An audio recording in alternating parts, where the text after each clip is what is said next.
A $10,000 tip. That was the offer. The condition? A simple waitress had to sell a single rose to an arrogant millionaire in fluent Arabic. He saw her apron, her tired shoes, and assumed she was ignorant. He thought he was making an impossible joke, a cruel game to amuse his date. What he didn't know was that he wasn't talking to a waitress. He was talking to the one woman on earth who held his entire multi-million-dollar future in her hands, and he had just made the biggest, most expensive mistake of his life. The clinking of silverware on bone china was the soundtrack to Sarah Jenkins's life. It was a polite, expensive sound, the kind that rich people made when they were bored. Tonight, the soundtrack at Aperture, one of New York City's most notoriously exclusive restaurants, was particularly loud. Sarah moved between the tables with a practiced, economical grace. Her black uniform was pristine, her brown hair pulled back in a severe bun. She was, by design, invisible. She was the hand that refilled the $400 bottle of Chateau Margaux, the shadow that cleared the plates, the quiet voice that asked, "Will there be anything else, sir?" For 2 years she had been Sarah the waitress. She was good at it. She was observant, efficient, and had a high tolerance for casual cruelty. Tonight, that tolerance was being tested by Table 7. Table 7 was anchored by Marcus Thorne. Marcus was the kind of man who wore his wealth like armor. His suit was a custom Tom Ford, his watch a Richard Mille that cost more than her college education. He was loud, brash, and radiated the restless, insecure energy of new money. He was the CEO of Thorne Analytics, a data mining startup that had recently and loudly made a splash. Opposite him sat a woman named Tiffany, whose entire net worth seemed to be balanced on her surgically perfected cheekbones and the 10-carat diamond on her finger. "And I told him," Marcus brayed, slicing into his Wagyu steak with unnecessary force, "if you can't handle my valuation, you can't handle my vision. Period." Tiffany giggled, a sound like tiny, expensive bells breaking. "You're so ruthless, Marcus. I love it." Sarah approached the table, a silver carafe of water in hand. "More water, sir?" "Ma'am?" Marcus didn't even look at her. He waved a dismissive hand, still talking to Tiffany. As he did, the back of his hand connected squarely with his wine glass. Deep red liquid exploded across the pristine white tablecloth, splashing onto the sleeve of his white shirt. Silence. Tiffany gasped, "Oh, Marcus, your shirt!" Marcus's face went from smug to thunderous in a millisecond. He turned his glare not on himself, but on the nearest target. "You!" he snapped at Sarah. "Look what you did, you clumsy! My deepest apologies, sir," Sarah said, her voice perfectly calm, though her heart was pounding. She was already in motion, grabbing a clean napkin to dab at the table, shielding Tiffany from the spread. "I must have misjudged the distance." She took the blame instantly. It was the first rule of survival in high-end service. De-escalate, absorb, apologize. "You misjudged?" Marcus sneered. "This is a $5,000 suit. Do you have any idea?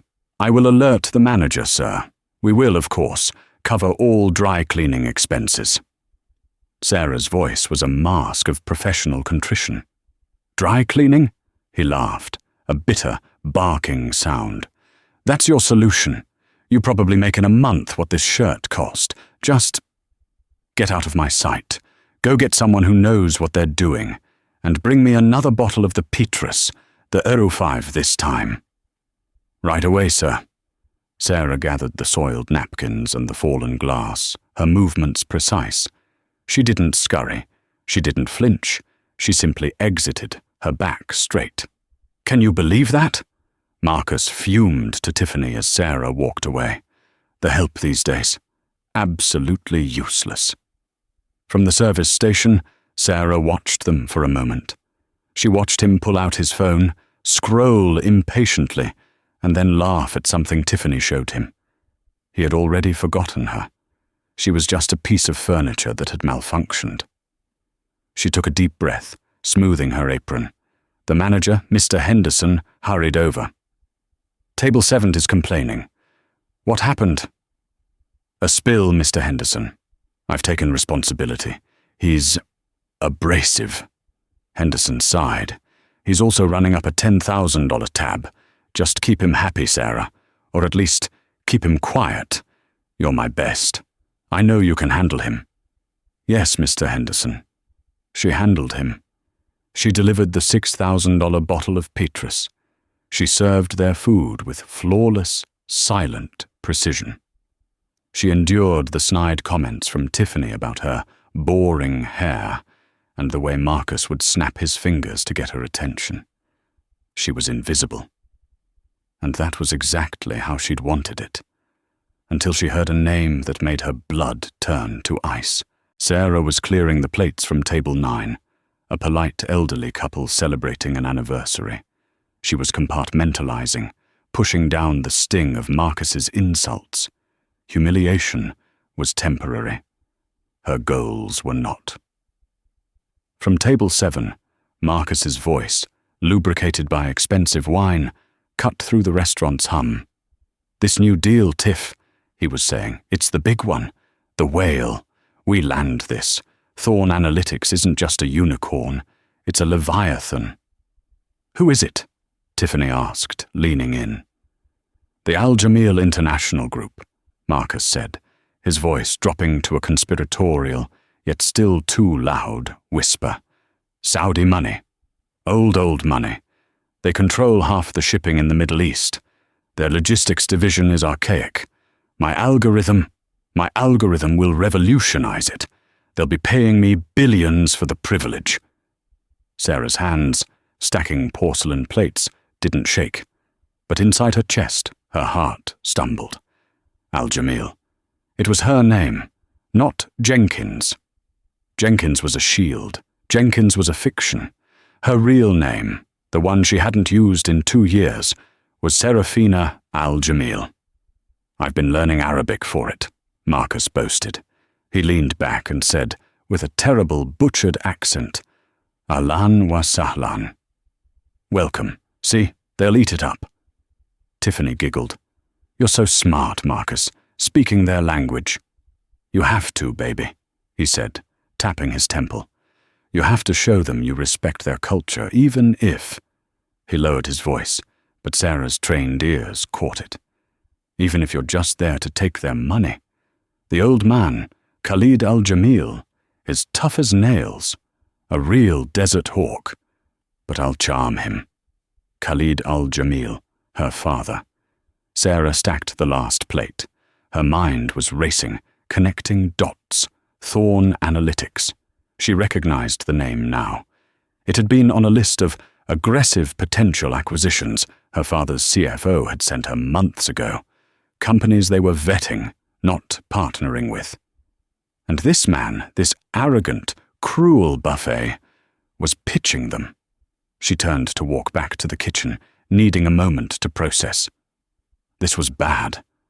Her self-imposed exile was meant to protect her from her father's world, to let her live a normal life before she had to return and take her place in the company.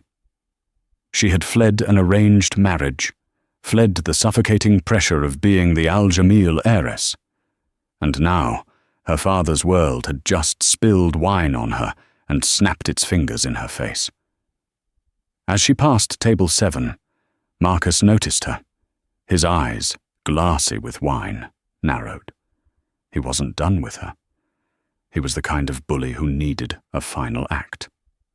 "You again," he slurred, a cruel smile playing on his lips. Hovering, always hovering. "What's the matter? Hoping for a big tip to make up for my shirt?" Sarah paused. "I was just clearing the neighboring table, sir." Right. "Sir," he mocked. "So polite. So simple." Tiffany chimed in, pointing with a manicured nail. "Look at her shoes, Marcus. Sensible. Probably from Payless." She has no idea what real money even looks like. That's just it, Tiff, Marcus said, his eyes lighting up with a sudden, malicious idea. She has no idea about anything. She lives in this little bubble. Work, sleep, work. I bet she barely passed high school. He looked at Sarah, a predator sizing up its prey. Tell me, waitress, what's your name again? Not that it matters. Tell me, what's your biggest ambition in life? To move up to head waitress? To maybe one day afford a steak here instead of serving it? Sarah met his gaze. Her face was calm, but her voice was pure ice. My ambitions are my own, sir. Her refusal to be baited only enraged him. Her dignity was an affront. He wanted her to grovel. He wanted her to cry. He wanted to break her. Oh, an ambitious one, he roared, laughing. He saw the restaurant's flower girl, a young woman named Maria, approaching with her basket of long-stemmed roses. You girl! Marcus barked. Maria, startled, came over. How much for a rose? $5, sir. Pathetic. He pulled a crumpled $100 bill from his money clip and stuffed it into Maria's basket. Here, take this, and give me one of those. He plucked a single red rose from the basket. Maria, wide-eyed, stammered her thanks and fled. Marcus turned back to Sarah, a slow, ugly smirk spreading across his face.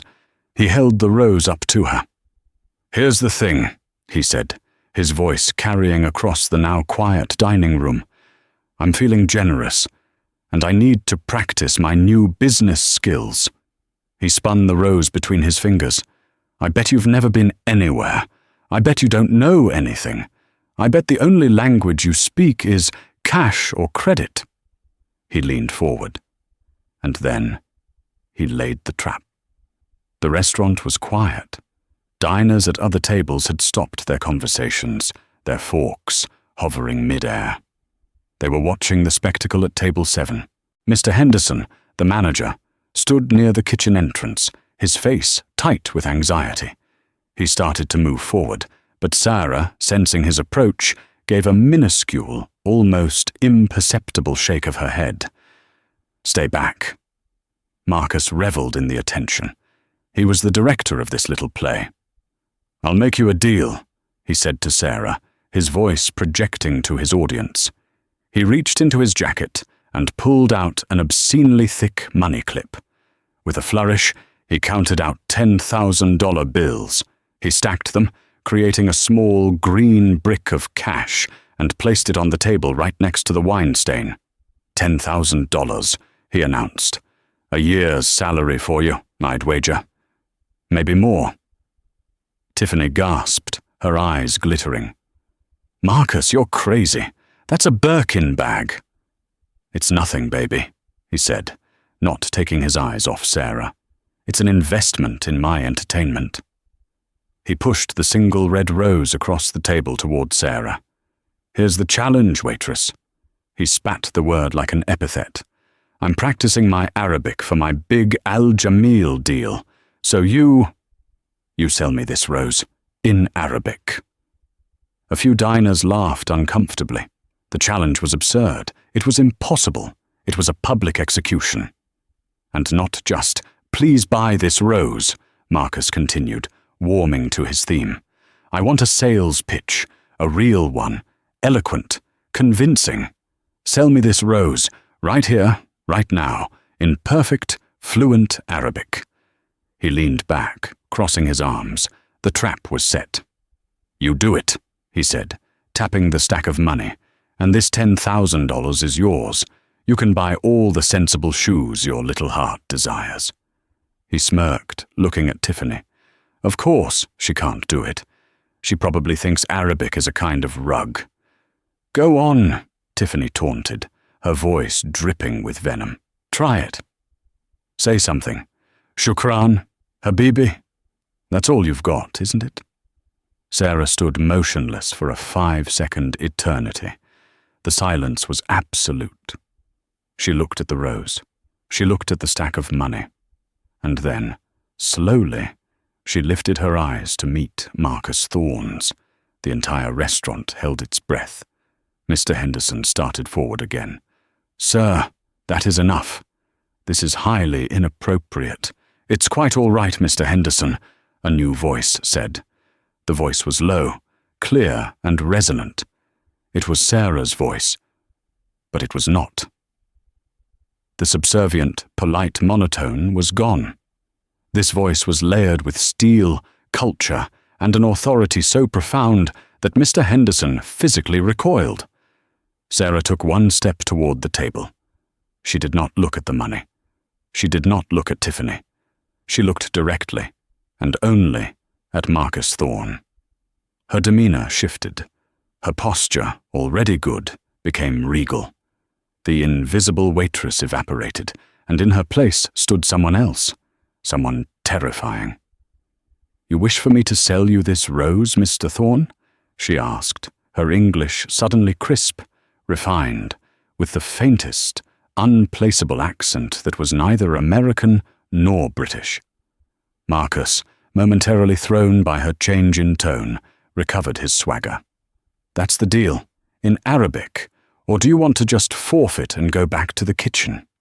Sarah smiled. It was a terrifying smile. It held no humor, only judgment.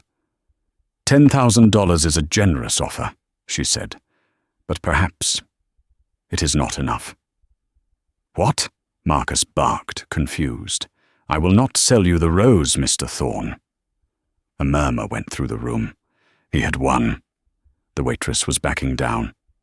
"But," Sarah continued, her voice dropping, "I will give you the sales pitch, for free.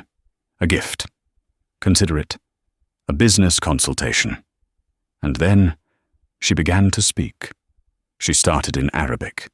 It was not the broken, tourist-grade ahlan wa sahlan that Marcus had practiced.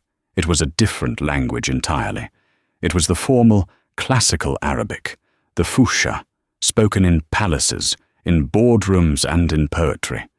It was the language of multi-billion-dollar oil contracts and ancient literature. Her accent was flawless, aristocratic, the dialect of the Najd, so pure it would have been recognized in the highest courts of Riyadh or Dubai.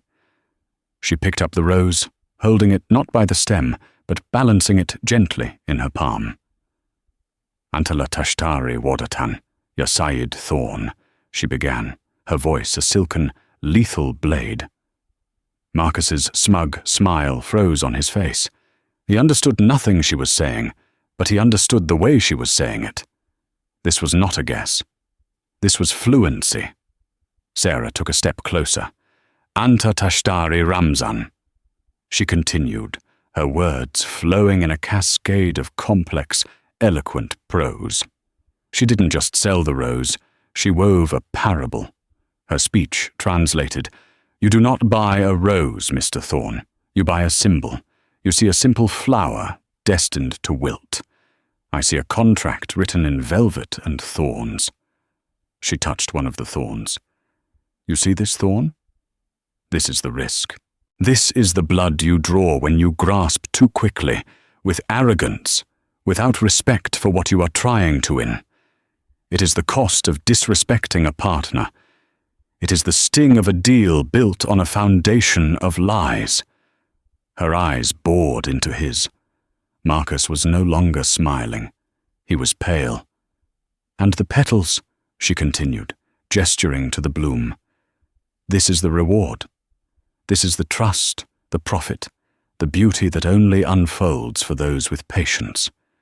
For those who understand, the true value is not in what you can take, but in what you can cultivate." She held the rose out to him. "You come to the desert seeking its wealth, Mr. Thorne.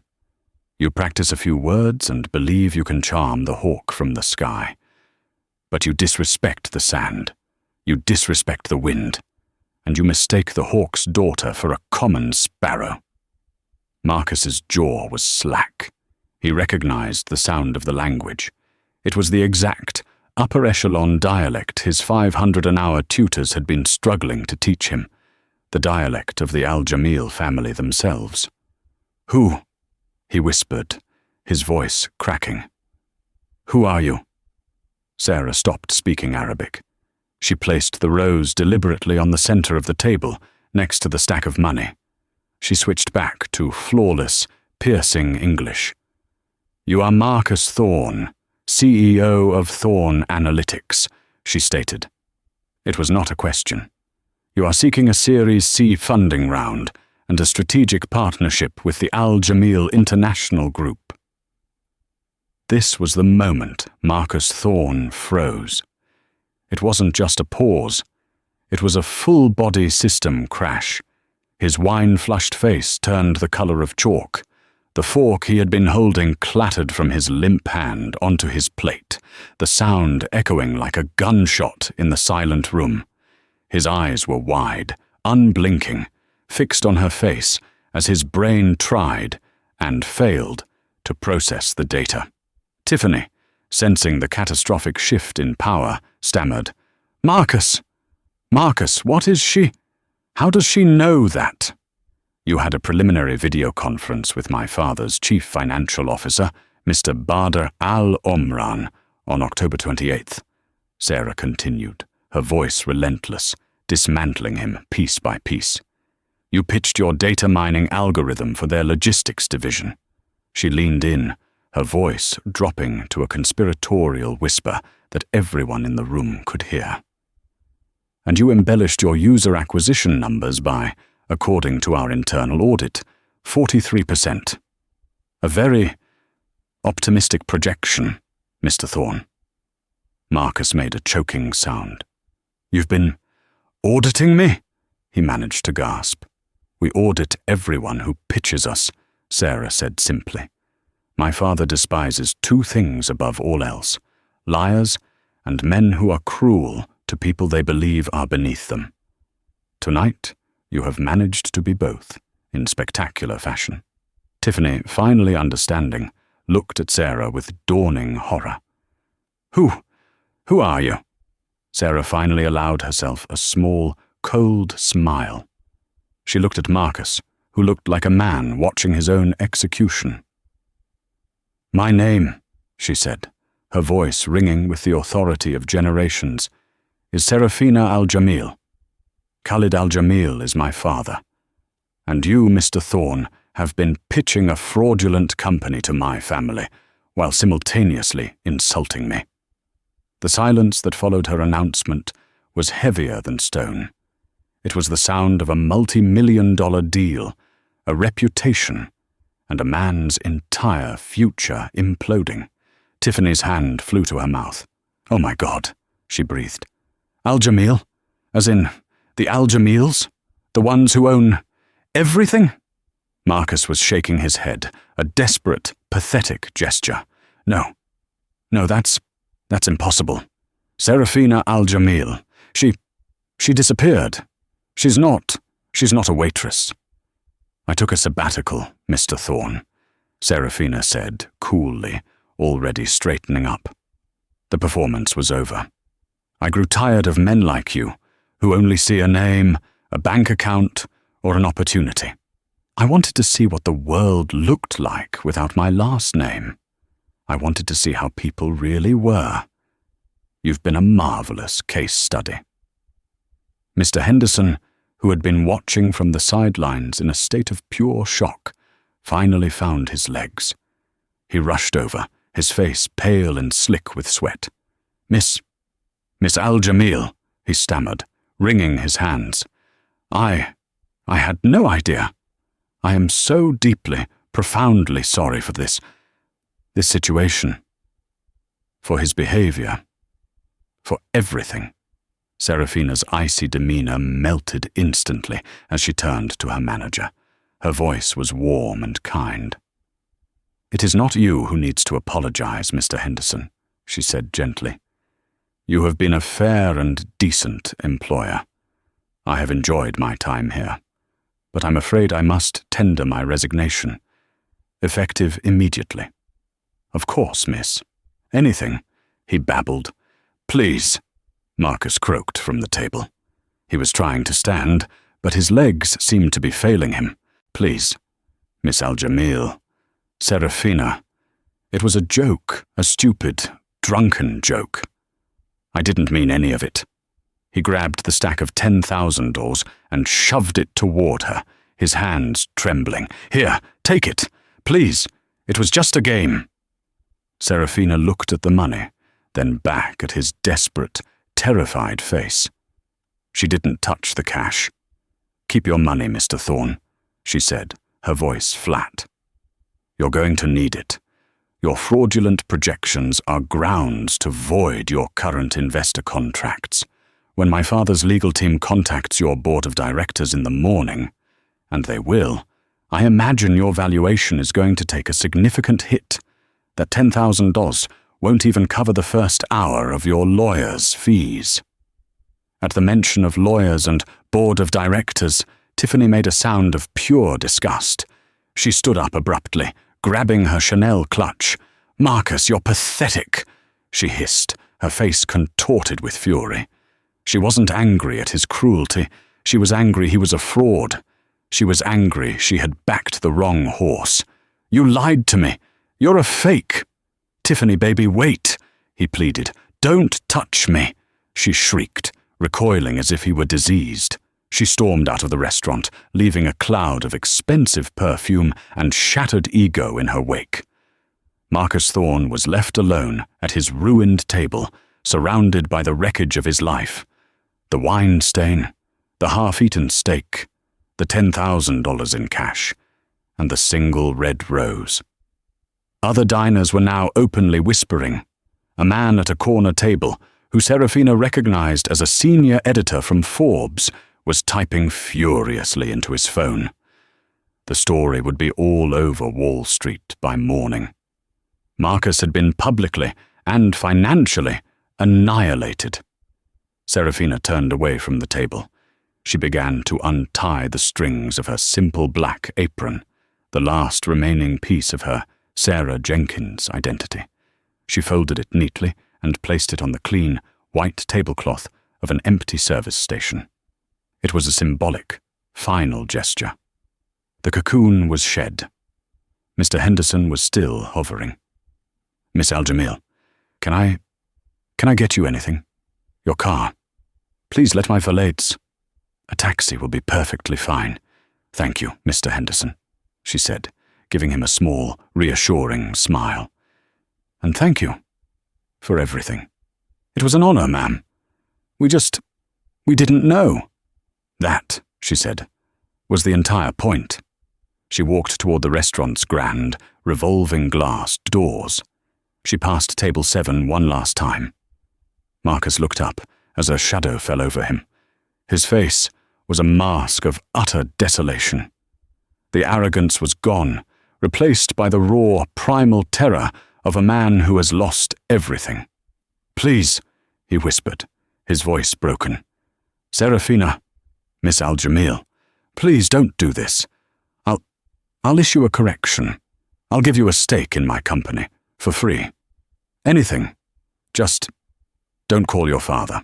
The deal, it's my whole life. Serafina paused. She looked down at this man who 10 minutes ago had seen her as less than human, as a plaything for his amusement. She felt not anger, not even pity, just a vast, cold emptiness. The deal was never real, Marcus, she said quietly. You were. We were vetting you as a minor acquisition. Your tech is interesting, but your numbers were inflated. My father might have bought your company for parts, just to acquire your engineers. But after tonight, she shook her head. You don't just want my father's money, Marcus. You want his respect. You want to sit at the table with the desert hawks. But you don't have the character for it. She gestured to the rose, still sitting on his table. I will leave you with a final piece of advice. This one is also free.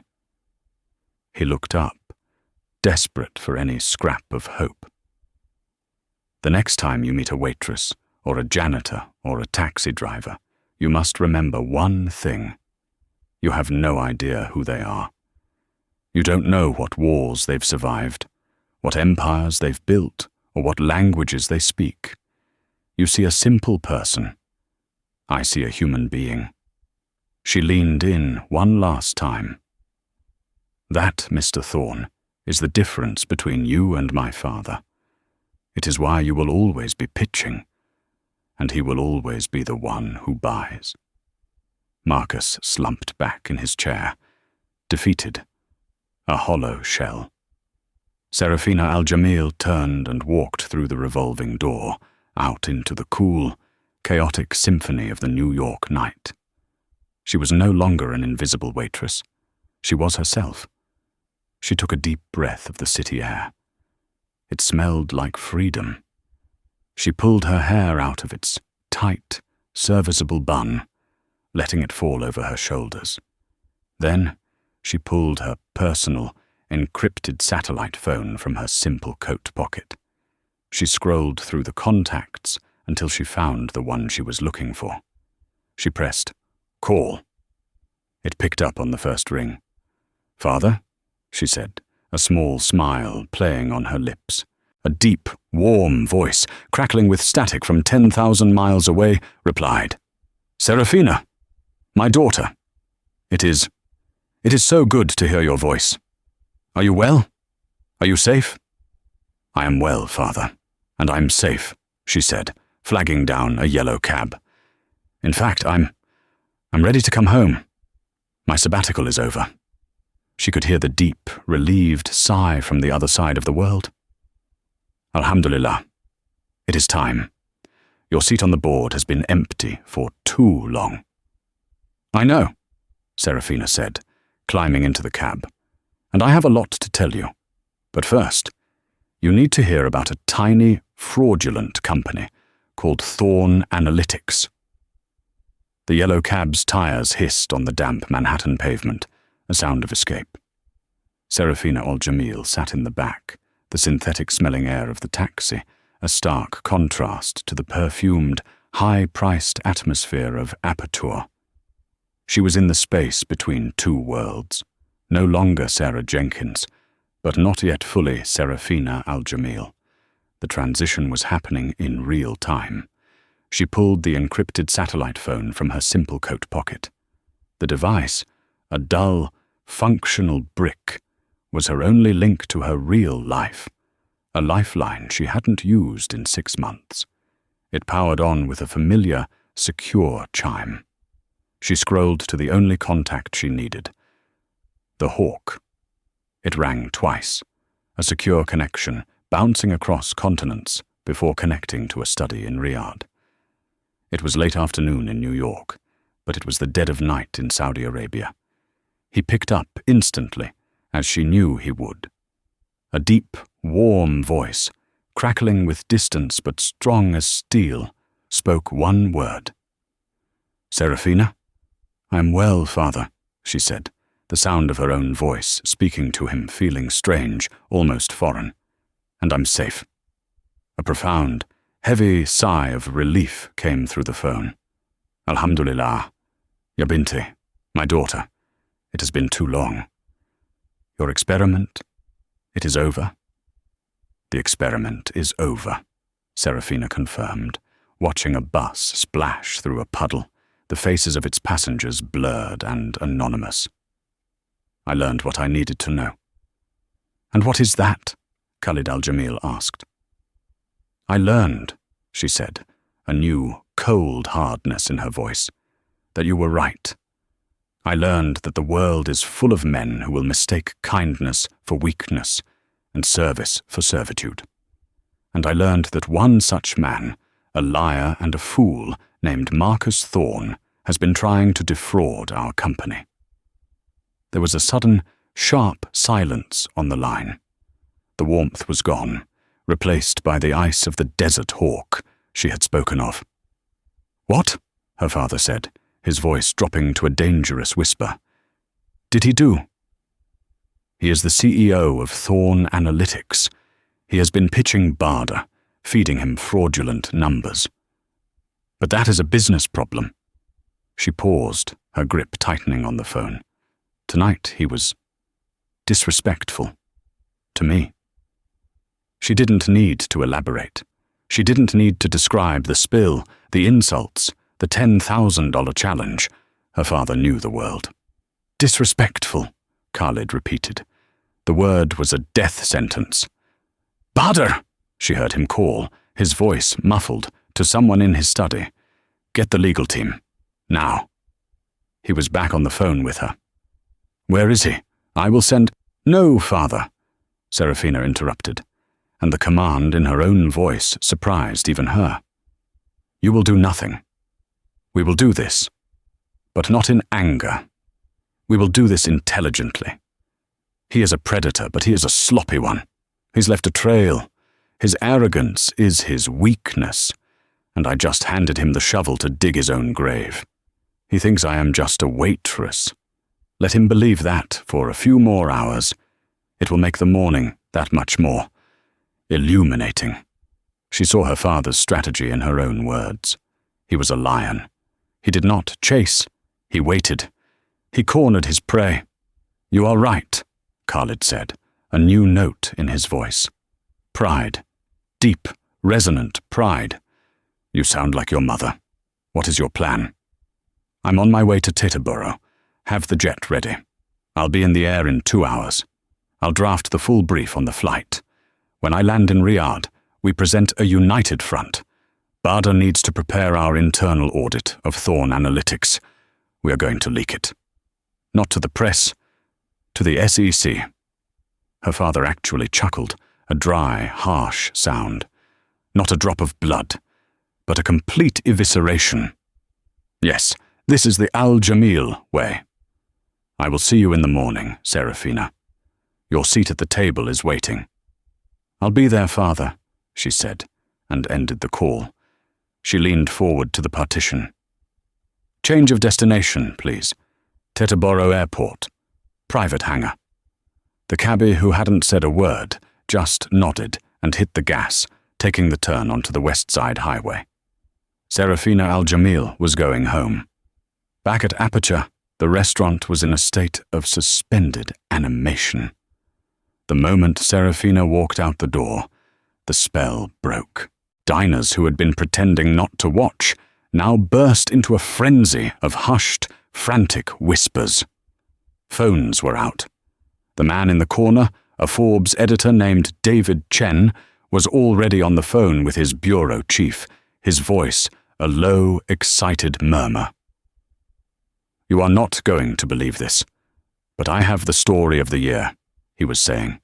Get a fact-checker on Serafina Al-Jamil. Yes, that Al-Jamil. She's been working as a waitress in New York City. And tonight, she just took down a tech CEO. Publicly. Marcus Thorne was still at table 7. He was a statue of a man, a monument to his own spectacular self-destruction. His face was the color of spoiled milk. He stared at the spot where Serafina had stood, as if he could still see the ghost of Sarah the waitress. She speaks Arabic, he whispered to the empty chair. She knew. Badr. The reality was crashing into him, not in a wave, but as a slow, suffocating avalanche. The deal wasn't just in jeopardy. The deal was never real. He wasn't a partner. He was a target. He had been auditioning, and he had failed in a way so catastrophic it was almost art. Mr. Henderson, his face pale, walked slowly toward the table. His mind was racing. Miss Al-Jamil. He had been her boss. He had her on the schedule for a double shift on Saturday. He felt a hysterical laugh bubble in his chest, which he quickly suppressed. A young busboy, Javier, intercepted him. Javier was a student at CUNY, and Sarah, Serafina, had often helped him with his French homework during their breaks. Mr. Henderson, what do we do? Javier asked, his eyes wide, gesturing to the table. Henderson took a deep breath, his professionalism a life raft in a sea of absurdity. We do our jobs, Javier. The show is over. Let's clear the room. Quietly. Offer table 9 and 11 complimentary dessert. Their entertainment this evening should be compensated. He then approached Marcus. "Mr. Thorne?" No response. "Sir?" Henderson said, louder. Marcus flinched, as if waking. "What?" Your guest has left. Shall I call your car?" Marcus just stared at him, his eyes vacant. Then, with a convulsive, jerky movement, he tried to stand. He fumbled, knocking his chair over. He didn't bother to pick it up. He just walked. He stumbled past the other tables, past the pitying and contemptuous looks, and out the revolving door, a ghost leaving his own haunting. He left everything: the half-eaten steak, the 6,000-odd bottle of Petrus, the single red rose, and the small, green, $10,000 brick of cash. Mr. Henderson and Javier looked at the table. The silence in the restaurant was now truly absolute. "Sir," Javier whispered, "the money." Henderson stared at it. $10,000. It was a poison. It was the price of a man's soul left on the table. "Leave it," Henderson said, "for now. Just clear the plates." Javier nodded. He approached the table with a strange reverence. He stacked the expensive, food-smeared plates. He collected the silverware. He righted the fallen chair. He did not touch the money. Then he looked at the rose. He picked it up gently. It was a beautiful rose, deep red and perfect. A symbol. He looked at the cash. With a definitive, quiet gesture, Javier placed the single red rose directly on top of the stack of 10,000. It wasn't a clearance.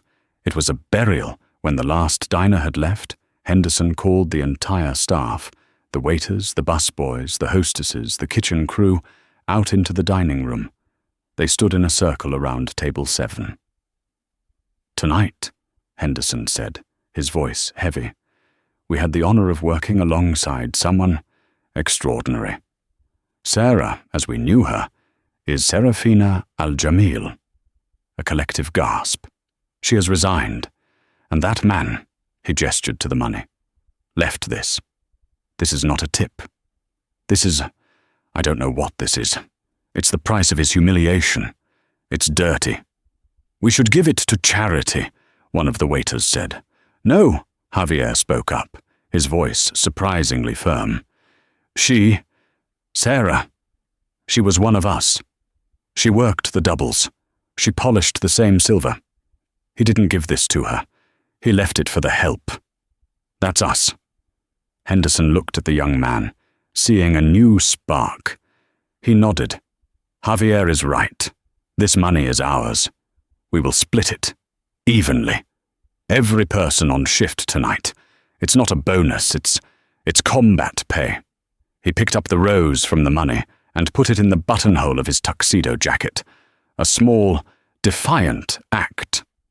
"And no one," he said, "speaks to the press. Aperture has no comment. We were not here. This never happened. We are professionals. Understood?" A chorus of, "Yes, sir."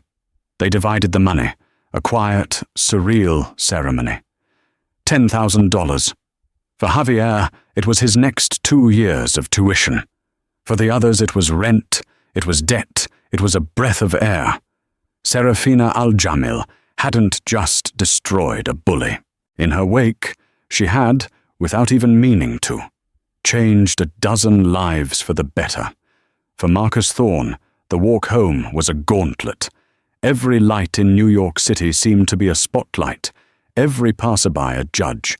He got to his sterile $20 million penthouse, the glass walls showcasing a city he no longer felt he belonged to. He was on his phone, a desperate, fumbling series of calls. "Tiffany? Baby? Listen, it was a misunderstanding." "You're a fake, Marcus," her voice shrieked, so loud he had to pull the phone from his ear. "You lied to me. You're a fraud. You're pathetic. You didn't just insult a waitress, you insulted an heiress. Do you know what this does to my reputation? Don't you ever call me again." The line went dead. He tried to call back. "This number has been blocked."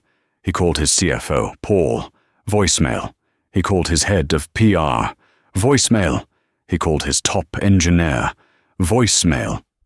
They knew. Somehow, they already knew.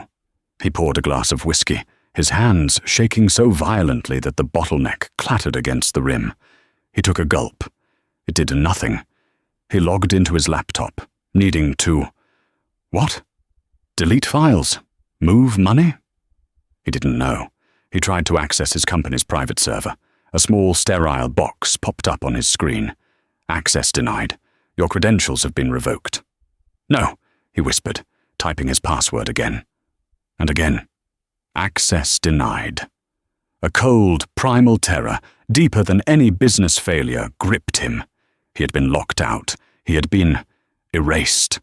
His phone buzzed. A Google alert for Thorn Analytics. He clicked it. Forbes. CEO of Thorn Analytics mocks Waitress.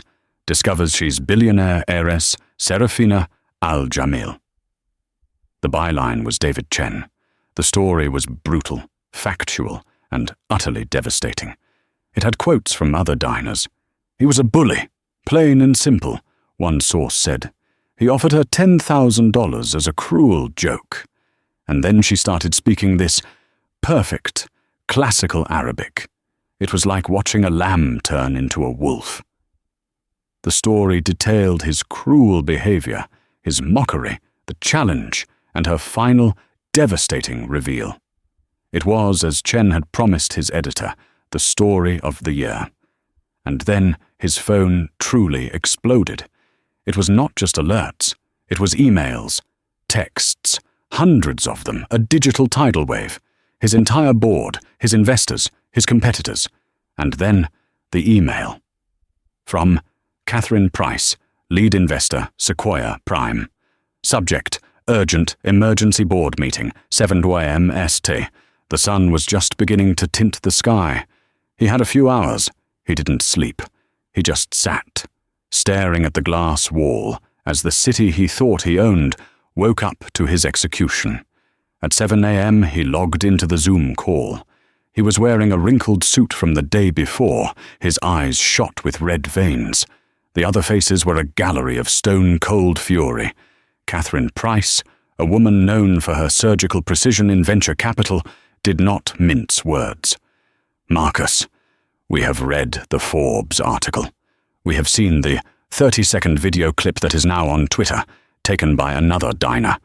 We have also, at 6:01 a.m. EST, received a file from the Al-Jamil International Group's legal counsel. Marcus's blood turned to ice. A file? An audit, Marcus, Catherine said, her voice like a razor. An internal audit of our company, our numbers, the numbers you gave us, the numbers you gave them. They can't. They did. They found the 43% discrepancy. They found the shell metrics. They found the fabricated user acquisition data. They found it all, Marcus. And at 6:30 a.m., she paused for effect. They forwarded that file to the Securities and Exchange Commission. Another board member, Bill, spoke. The SEC just announced they are opening a formal investigation. Our stock is halted, but in pre-market it was down 98%. It's worthless. We're wiped out. You, Marcus sputtered. You can't blame me for this. Catherine laughed. A short, bark-like, utterly terrifying sound. Oh, Marcus. We can. You didn't just commit fraud. You didn't just lie to your board. In an act of arrogance so profound, it's almost mythological, you decided to publicly humiliate the daughter of the one man you were trying to defraud. You didn't just shoot yourself in the foot. You took a tactical nuclear device, placed it in your mouth, and hit detonate. This is my company, he roared, a last pathetic defense. Not anymore. The board voted at 6:58 a.m. You are terminated as CEO for cause. You will receive no severance. Your stock options are voided by the moral turpitude clause in your contract. Security is on the way to your penthouse to retrieve all company property. You are to have no contact with any employee, ever again. Do you understand me? Marcus was hyperventilating. staring, unseeing at the screen. "Catherine, wait, please." She was the last one on the call. Her face was filled with a cold, pure contempt. "You should have just eaten your steak, Marcus. You should have just been quiet. Goodbye." The screen went dark. He was alone. No job, no money, no company. A loud, sharp knock sounded on his penthouse door. "Mr. Thorne, this is building security. We're here to escort you from the premises." His ruin was total. 18 hours later, the Al Jamil private jet, a G700, touched down on a private airstrip in Riyadh. The air was hot and dry. Serafina walked down the steps.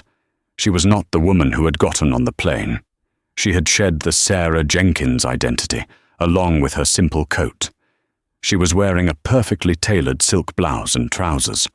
Her hair was down, flowing over her shoulders. Her face was clear, focused, and utterly serene. Her father was waiting for her at the bottom of the steps.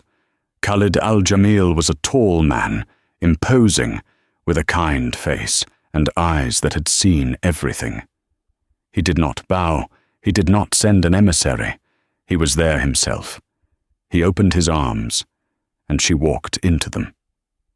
"Welcome home, ya binti," he whispered, holding her tightly. "It's good to be home, father," she replied, her voice thick with an emotion she hadn't allowed herself to feel. They drove in silence to the family compound. When they entered his study, Badr al-Umran and the entire legal team stood in respect. Serafina did not sit on the sidelines. She took her seat at the head of the polished mahogany table, opposite her father. "Mr. Thorne has been terminated," Badr began, a file in his hand. "The SEC investigation is underway. The company is, for all intents and purposes, defunct." "Good," Serafina said. Her voice, the same one that had taken orders just 24 hours ago, now filled the room. "The company is dead, but the technology is not. The engineers are not. Thorne was a fool, but he hired brilliant people." She looked at her father. "We don't just want to punish him, father. We want to win. His company is toxic, so we don't buy the company. We buy the assets out of bankruptcy. We let the SEC and his investors tear him to pieces, and while they're fighting over the corpse, we hire his talent." Badr was smiling.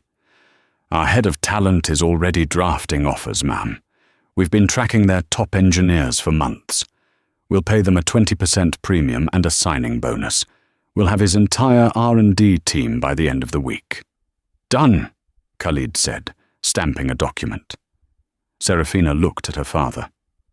"There is one more thing. A Mr. Henderson, at Aperture. He was a good manager. Fair. Decent. He's too good for that place. I want him." Her father nodded to Badr. "Find him. Offer him head of global hospitality for the entire Al Jamil group. Spare no expense." "And," Serafina said, a small smile playing on her lips, "a young man named Javier. A busboy. He's smart. He wants to go to college. See to it. A full scholarship. NYU. He can intern at our new New York office." Khalid looked at his daughter. The 2-year experiment, which he had hated, had worked. She had not just learned about the world, she had learned how to change it. She had returned not as his little girl, but as his partner, his heiress. A week later, a new press release hit the wires, this one from the Al Jamil International Group. Al Jamil Group launches new data and innovation center, acquires key assets from defunct Thorne Analytics, hires top R&D team. The story was of a corporate triumph, a smart, surgical acquisition of talent and tech from a failed fraudulent company. Marcus Thorne was a footnote. He was last seen moving out of his penthouse, his belongings in cardboard boxes. He was facing multiple lawsuits and a federal investigation. He had lost everything.